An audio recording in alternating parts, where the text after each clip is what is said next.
بسم الله الرحمن الرحيم. طلاب الصف الأول الإعدادي، السلام عليكم ورحمة الله وبركاته. هنحل مع بعض إن شاء الله النموذج الأول في كتاب الأضواء على مقرر شهر نوفمبر، وناخد كده شوية أفكار على معظم الدروس بتاعت مقرر شهر نوفمبر إن شاء الله. السؤال الأول والتاني مش محتاجين شرح.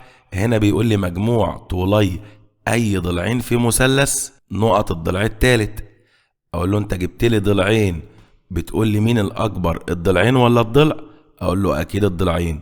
فالسؤال ده كده مجموع طولي أي ضلعين في مثلث، أقول له الضلعين أكبر من ضلع.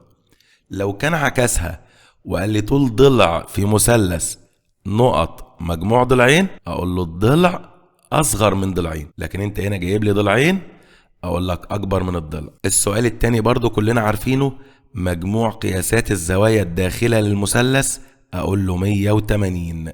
نيجي في السؤال الثالث، وده هنقف فيه شوية كده عشان نشرحه بالتفصيل ونتدرب على كل أفكاره. بيقول لي عمر زياد الآن إكس سنة، عمره دلوقتي إكس. إيه الإكس ده؟ أي عدد أنا معرفوش. وعمره منذ 7 سنوات كان 18. أي من المعادلات الآتية تمثل الموقف السابق. تعال أقول لك أنت عمرك الآن 12 سنة، تقدر تعرف لي عمرك منذ سنتين وبعد سنتين؟ يعني ايه منذ سنتين؟ يعني من سنتين عدوا، من سنتين فاتوا. تقول لي انا من سنتين يا مستر كان عندي 10 سنين. طب عملت ايه؟ قلت لي طرحت عمري النهاردة ان هو 12، نقصت منه سنتين، لان انا من سنتين كنت اصغر من كده فطلع معايا 10. طب عمرك بعد سنتين ان شاء الله هتكون كبرت عن كده شوية، تقول لي اكيد عمري هيكبر، فانا هزود على عمري النهاردة سنتين. فتقول لي 12 ازود عليها 2 فيديني 14. ايه الفكرة اللي عايزة توصل لك؟ ان منذ بننقص، بعد بنزود. هنقص من مين او ازود على مين؟ انقص من عمر النهاردة او ازود على عمر النهاردة. يبقى اهم حاجة يكون موجودة معايا عمر الان. ما انا لو معرفش عمر النهاردة كام، مش هعرف عمري من سنتين او من 3 كان كام، ولا هعرف عمري بعد سنتين او 3 هيبقى كام. يبقى الاساس في المسألة عمرك الان، هو اللي هتنقص منه او تزود عليه. طب هنا بيقول لي عمر زياد الآن إكس سنة، أقول له الحمد لله إن أنت مديني عمره دلوقتي إن هو إكس. طب عمره منذ 7 سنوات، منذ ننقص من عمر النهاردة ولا زود؟ أكيد هنقص، ده من 7 سنين فاتوا. يبقى هقول له إكس إن هو عمره النهاردة هنقص منه 7. كان كام؟ كان 18، يعني يساوي 18. ده عمر زياد النهاردة اكس من 7 سنين، يبقى هنقص من الاكس 7 وكان 18 يعني يساوي 18. طب لو انا عايز اعرف عمره النهاردة اعمل ايه؟ احل المعادلة. هتطلع معايا الاكس تساوي 18 وودي السبعة بعكس اشارتها، يبقى الاكس ان هو عمره النهاردة 25. بس هو مش طالب قيمة الاكس، هو طالب المعادلة اللي بتعبر عن الموقف بس. اكس عمره النهاردة ننقص منه 7 عشان كان من 7 سنين بيساوي 18. رقم 4، أي مما ياتي يمثل حل المعادلة دي في كيو. كيو ان هي الأعداد النسبية. تعال أحل لك المعادلة كده بطريقتين. أول طريقة، ال3 دي مضروبة في القوس، واحنا كنا متفقين في المعادلات عشان تخلص من الضرب اخلص منه بالقسمة. يعني أنا ممكن أقول إيه؟ هقسم هنا على 3 والناحية التانية على 3، فال3 دي راحت مع ال3 دي، اتبقى لي اكس ناقص 4 تساوي 0 على 3 أو 0 على أي حاجة ب0. حل المعادلة كده وطلع قيمة الاكس، يبقى أقول له الاكس بتساوي، ودي السالب 4 بعكس إشارتها تبقى 4. هتقول لي والصفر؟ أقول لك ده محايد جمعي ملوش لازمة، لما أكتب 0 زائد 4 هي ال4. طب ده أول طريقة، خلصنا من ال3 دي بالقسمة لأن هي كانت مضروبة. الطريقة التانية إن الناس متعودة عليها، يقول لي أنا هوزع ال3 دي، أخلي ال3 تدخل في القوس ده تسلم على اللي جواه بالضرب، لان التلاتة دي جنب القوس يعني مضروبة في القوس كله، فتسلم على الاكس بالضرب تبقى 3 اكس، عشان 3 في اكس ب3 اكس، 3 في سالب 4 بسالب 12. ما هو موجب في سالب بسالب، بنقول في الضرب السالب غالب. طب 3 في 4 ب12، الكلام ده بيساوي صفر. حل برضو المعادلة، يبقى التلاتة اكس بتساوي، وادي السالب 12 بعكس اشارتها، بنقول اللي يطلع من حارته تتغير اشارته، هي سالب واديتها موجب. اللي مضايقني مع الاكس التلاتة دي مضروبة، اخلص منها بالقسمة، هنا على التلاتة وهنا على التلاتة، دي راحت مع دي، يبقى الاكس تساوي 12 على التلاتة فيها الاربعة. الطريقتين اللي تعجبك اشتغل بيهم. هو عايز الحل في كيو، اقول له 4 لان الاربعة ده عدد نسبي. قبل ما احل السؤال ده انا عايز اعمل لك مراجعة سريعة كده على الخواص بتاعت الاشكال دي. احنا كنا عارفين متوازي الاضلاع الخواص بتاعته ايه؟ تقول لي كل ضلعان متقابلان متساويان في الطول ومتوازيان. ايه كمان؟ كل زاويتان متقابلتان متساويتان في القياس، وكل زاويتان متتاليتان مجموعهم 180 والقطران ينصف كل منهما الاخر. دي خواص متوازي الاضلاع. طب هل الخواص دي موجودة في المستطيل والمعين والمربع؟ تقول لي متوازي الاضلاع ده كأنه باباهم، ابو كل الاشكال دي، بس كل شكل منهم بيتميز عن باباه بخاصية بتميزه. فاجي اسألك اقول لك مين اللي القطران بتوعه متعامدان؟ تقول لي المعين والمربع. طب مين اللي القطران بتوعه متساويان؟ تقول لي المستطيل والمربع. طب مين اللي الاربع اضلاع بتوعه متساوية؟ تقول لي المعين والمربع. مين ان الزوايا قائمة؟ تقول لي المستطيل والمربع. كل حاجة بقولها بقول حاجة والمربع. يبقى معنى كده هستفيد ايه؟ ان المربع فيه كل الخواص. يبقى لما تيجي تسألني على اي سؤال وعايز الاجابة مربع لازم اميزه بخاصيتين، لان انا لو قلت خاصية واحدة هتبقى موجودة في المستطيل وفي المعين، انما لو قلت خاصيتين مع بعض الاتنين مع بعض مش موجودين غير في المربع. طيب لغاية دلوقتي ومتفقين. يعني انا لو قلت لك متوازي الاضلاع الذي قطراه متساويان، تعال نمشي خطوة خطوة. هي كلمة متوازي اضلاع دي خاصية؟ لا، كلهم اسمهم متوازي اضلاع. المستطيل متوازي اضلاع، والمعين متوازي اضلاع، والمربع متوازي اضلاع. طيب يبقى كده دي مش خاصية. انا بقول لك الذي قطراه متساويان في الطول، دي كام خاصية؟ دي خاصية واحدة. مين اللي القطرين بتوعه متساويان في الطول؟ المستطيل والمربع. بس احنا اتفقنا المربع لما يديني خاصيتين، خاصية واحدة يبقى اختار المستطيل. طب تعال نغير كلمة متوازي الأضلاع وأقول لك المعين، زي المسألة بتاعتنا كده. هل كلهم اسمهم معين؟ هل المستطيل ده معين؟ لا، يبقى أكيد كلمة المعين هنا مستخبية جواها خاصية. وأنا جاي أقول لك كمان، هل المعين قطراهم متساويان في الطول؟ تقول لي لا، دول متعامدان بس. طب الراجل بيقول لي المعين الذي قطراهم متساويان في الطول. والله متساويان في الطول انا عارف ان هو مستطيل ومربع، دي خاصية. طب انت قلت لي معين، خد من المعين اي خاصية كده، يعني مثلا زي القطران متعامدان، يبقى انا كده كأني قلت لك ايه؟ قطراه متعامدان ومتساويان في الطول، خاصيتين كده، يبقى تقول لي المربع. طب واحد يقول لي لا انا هاخد خاصية تانية من المعين، اضلاعه متساوية. ماشي، اضلاعه متساوية والقطران متساويان، الخاصيتين دول مع بعض مش موجودين غير في المربع. يبقى كلمة معين او كلمة مستطيل لما يجيبها لي في اول السؤال دي فيها خاصية، بس خاصية مستخبية.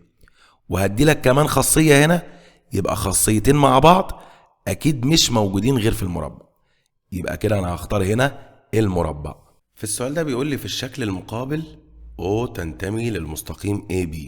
O دي تنتمي للمستقيم يعني على نفس الاستقامة، يعني الزوايا دي كلها ب180. بيقول لي إذا كان OC الشعاع OC والشعاع OF منصفين لزاوية DOE وزاوية EOA. واضحة دي في الرسم. منصفين يعني بيقسم لي الزاوية لنصين قد بعض. هنا مديني علامة وهنا نفس العلامة، يعني الزاويتين دول قد بعض. هنا علامة ان هي اكس وهنا اكس، يعني برضو دول قد بعض. طيب ايه المعلومة التانية اللي مديها لي في المعطيات ومش مديها لي في الرسم؟ بيقول لي الشعاع OE عمودي على الشعاع OA. OE ان هو ده عمودي على OA. يعني ايه عمودي؟ يعني الزاوية بينهم ب90 درجة. طب هو عايز ايه في المطلوب؟ بيقول لي انا عايز قياس زاوية COF. تعال نمشي مع الحروف حرف حرف. C واروح ل O واروح ل F. هبقى كده بالشكل ده. لو مشيت كده COF انا عايز الزاوية اللي بين الضلعين اللي انا رسمتهم، ان هي الزاوية دي. طب هطلع الزاوية دي ازاي؟ الزاوية دي في منها جزء في الزاوية القائمة دي، والزاوية القائمة دي طالما متعامدان يبقى 90 اتقسمت نصين يبقى كل نص ب45. وفي منها جزء هنا انا هقول له الزوايا دي كلها ب180، شيل منها ال90 وال70 يتبقى ال20، يبقى الزاوية دي كلها على بعضها ب20 اتقسمت نصين يبقى كل جزء ب10. كده الجزئين معايا يبقى الزاوية كلها 45 و10 55. طب تعالى نكتبها بالبرهان واحدة واحدة. أول حاجة أنت قلت لي OE عمودي على OA، يبقى الزاوية بينهم ب90. أنا هقول له بما أن قياس زاوية EOA أن هي الزاوية دي طالما وسط ضلعان متعامدان يعني ب90، أقول له بتساوي 90 درجة. واحد تاني ممكن يكتب البرهان بشكل تاني، يقول لي بما أن OE عمودي على OA يبقى إذن الزاوية دي ب90. دي صح ودي صح. طب أنا الزاوية دي ب90، أقول له إذن قياس M يعني قياس زاوية الزاوية اللي أنا عايزها في الجزء اللي هو طالبه في الزاوية اللي طالبها. إيه هي الزاوية دي؟ EOF. أقول له تساوي 90 على 2 بتساوي 45. واحد تاني برضه هيكتبها إيه؟ يقول لي بما أن OF ينصف الزاوية دي إذن كل نص كده ب45. دي صح ودي صح. يبقى أنا كده طلعت أول جزء ده ب45. باقي لي الجزء التاني عشان نجمع الزاويتين على بعض.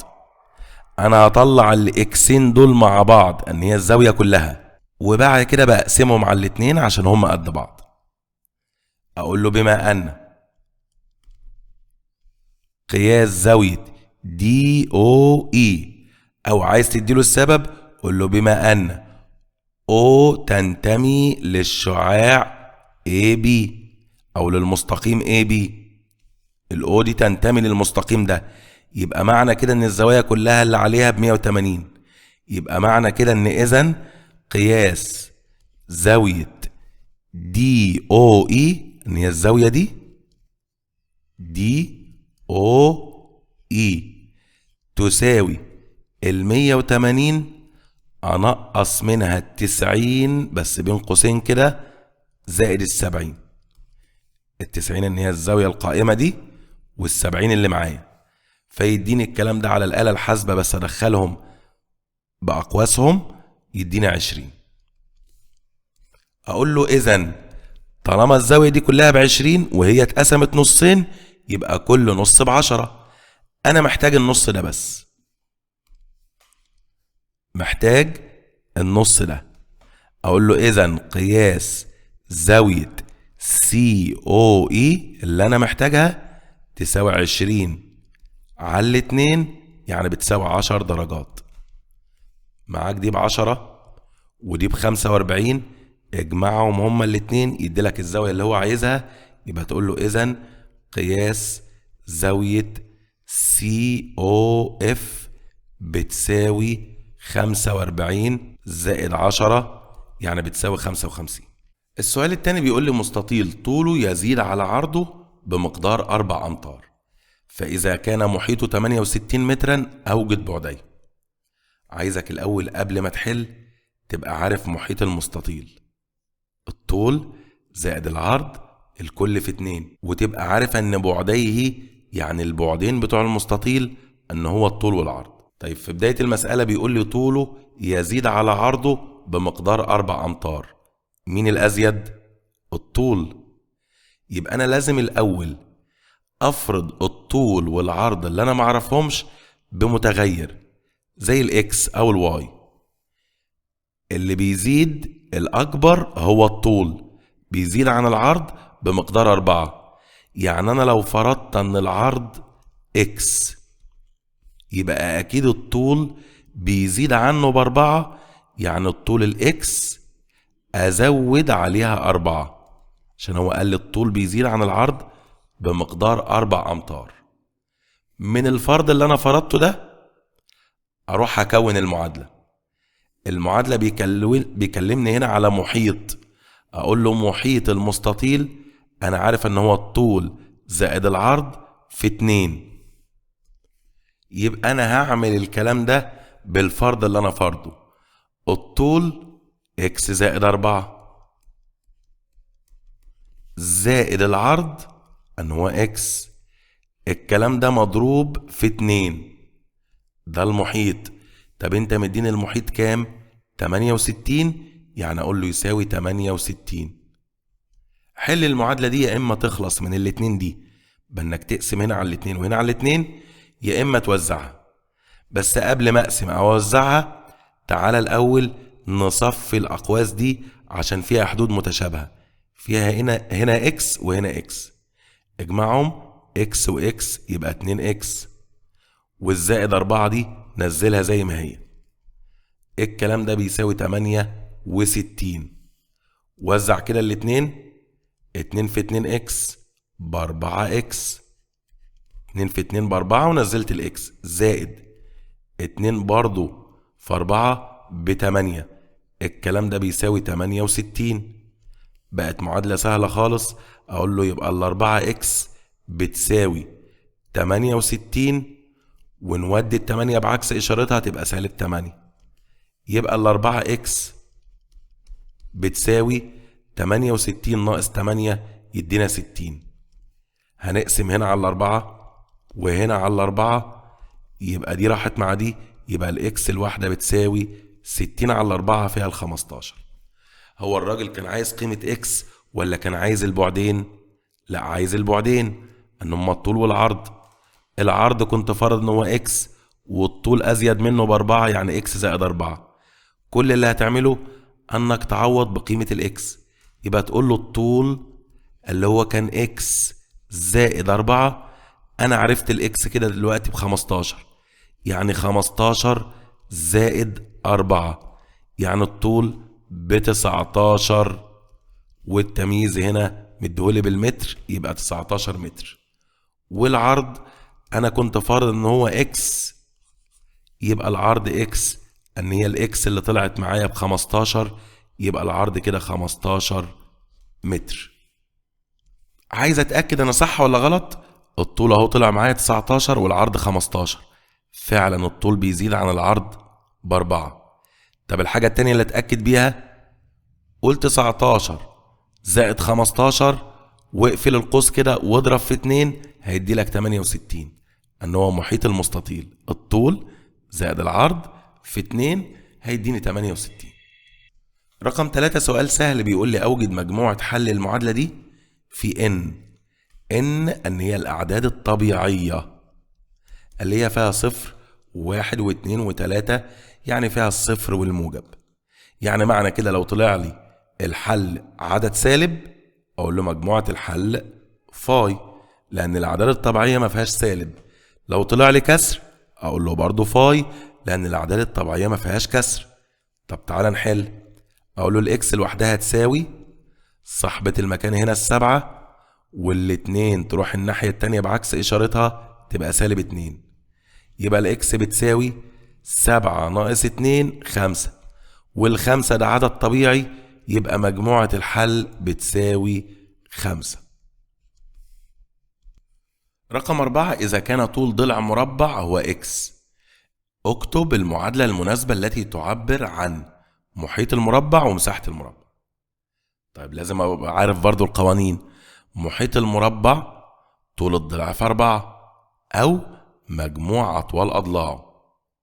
مساحة المربع طول الضلع في نفسه. فيجي هنا واحد يقول لي إيه؟ مش الضلع بإكس، يبقى محيط المربع طول الضلع في 4، يعني 4 في إكس ب4 إكس. أقول له برافو عليك، بس أنت هنا ما كتبتش معادلة. هو بيقول لي اكتب المعادلة، يعني طرف يساوي طرف، يعني لازم يكون عندي علامة يساوي.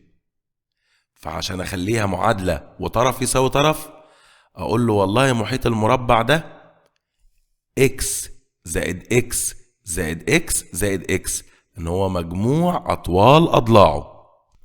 فنقول له إكس زائد إكس زائد إكس زائد إكس عشان هم 4 أضلاع يساوي 4 إكس. أنا كده كتبت طرف يساوي طرف.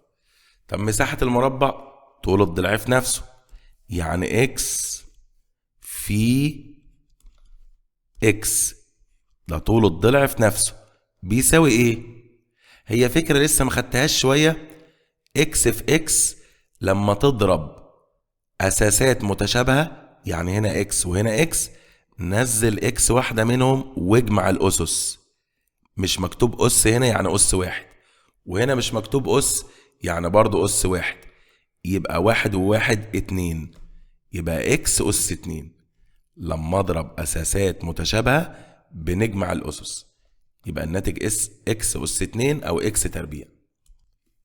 آخر سؤال بيقول استخدم المعطيات في الشكل المقابل واثبت أن الشعاع CD يوازي AB. تعال نتفق، عشان تثبت توازي لازم تطلع حاجة من 3، يا إما زاويتين قد بعض بس ما تقولش بالتبادل، تقول في وضع تبادل يعني شكلهم تبادل، خلاص كده يبقى عندي توازي. يا إما طلع زاويتين قد بعض وأقول له دول في وضع تناظر، خلاص يبقى ده بيوازي ده. يا إما زاويتين مجموعهم 180 وهم في وضع تداخل أو وضع زاويتان داخلتان وفي جهة واحدة من القاطع. طب في مسألتي دي أنت مديني دي ب20 وتقول لي الزاوية دي قد دي، يبقى دي برضو ب20، يبقى زاوية سي كلها ب40. بعد كده أقول له بما أن زاوية سي تساوي زاوية A وهما في وضع تبادل حرف الزد، طالما عندي زاويتين قد بعض وشكلهم تبادل يبقى أكيد عندي توازي. هكتبها إزاي؟